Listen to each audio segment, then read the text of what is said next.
நான் பண்ணிக்கிற ஐயா ஃபோட்டோ எடுக்கலான்னு. ஃபோட்டோ எடுக்கலாம் நல்லா யார் தெரியுமா? யாரு? ஹாலிவுட் ஆர்டிஸ்ட் தெரியுமா? ஆர்டிஸ்ட் தெரியும். நீ யாரு? அவங்களாம் நம்மளாம் ட்ரெயினர் இருப்பாங்களா ஒன்று அடுக்கலாம் பாரு. இப்போ நில்லு. லெஃப்டில் வா.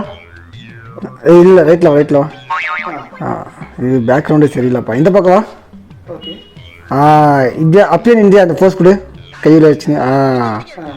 அப்படி இல்லை அது எடுக்கிறான் பாரு இப்போ ஃபோட்டோ. குஷி ஆகினா குரு நீ இந்த ஃபோட்டோக்கு நீ எனக்கு வந்து ட்ரீட் வைக்கணும்.